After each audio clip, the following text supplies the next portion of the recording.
Praise the Lord. Hallelujah. ഇന്നേ ദിവസം റോമ 8:28 തിരുവചനത്തിലൂടെ ഈശോ നമ്മോട് സംസാരിക്കുകയാണ്. ദൈവത്തെ സ്നേഹിക്കുന്നവർക്ക്, അവിടുത്തെ പദ്ധതി അനുസരിച്ച് വിളിക്കപ്പെട്ടവർക്ക് അവിടുന്ന് സകലവും നന്മയ്ക്കായി പരിണമിക്കുമെന്ന് നമുക്കറിയാമല്ലോ. ഇന്നത്തെ തിരുവചനത്തിലൂടെ നമുക്ക് കാണുവാൻ സാധിക്കും, ഈശോ നമുക്ക് സകലവും നന്മയ്ക്കായി പരിണമിക്കുമെന്ന് തിരുവചനത്തിലൂടെ നമ്മോട് പറയുകയാണ്.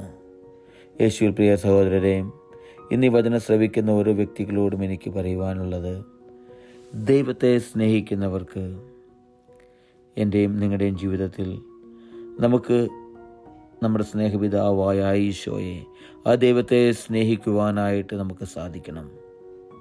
നമ്മളെപ്പോഴും നമ്മുടെ ആവശ്യങ്ങൾ മാത്രം, നമുക്ക് വേണ്ടത് മാത്രം ആഗ്രഹിക്കുന്നതും ആവശ്യപ്പെടുന്നതുമായ, നമ്മുടെ ആവശ്യങ്ങൾക്ക് വേണ്ടി മാത്രം നമ്മൾ ഓടുന്ന ഒരു ദൈവം, നമ്മൾ അന്വേഷിക്കുന്നൊരു ദൈവം. എന്നാൽ നമുക്ക് സാധിക്കണം സ്നേഹിക്കപ്പെടുവാൻ, ആ ദൈവത്തെ സ്നേഹിക്കപ്പെടുവാൻ എനിക്കും നിങ്ങൾക്കും സാധിക്കണം. അങ്ങനെ അവിടുത്തെ പദ്ധതി അനുസരിച്ച് വിളിക്കപ്പെട്ടവർക്ക്, ഞാനും നിങ്ങളും ഈശോയുടെ പദ്ധതി അനുസരിച്ച് വിളിക്കപ്പെട്ട മക്കളാണ്. ആ ഈശോയുടെ പദ്ധതി അനുസരിച്ച് വിളിക്കപ്പെട്ട നമ്മളെ ഓരോരുത്തരെയും, നമുക്ക് ഓരോരുത്തർക്കും ഈശോ പറയുന്നതാണ്, അവിടുന്ന് സകലവും, എന്ത് തന്നെയായാലും ഏത് തന്നെയായാലും എൻ്റെയും നിങ്ങളുടെയും ജീവിതത്തിൽ അതെല്ലാം സർവവും നന്മയ്ക്കായി പരിണമിക്കുന്നൊരു ദൈവം. ആ ദൈവത്തെ നമുക്ക് കാണുവാൻ സാധിക്കും എൻ്റെയും നിങ്ങളുടെയും ജീവിതത്തിലേക്ക് തിരിഞ്ഞു നോക്കുമ്പോൾ.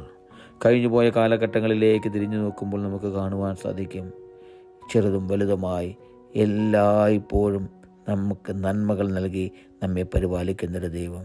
ആ ദൈവത്തെ സ്നേഹിക്കുവാൻ, ആ ദൈവത്തെ ആരാധിക്കുവാൻ എനിക്കും നിങ്ങൾക്കും സാധിക്കട്ടെ. ഹല്ലേലൂയ. ആമേൻ.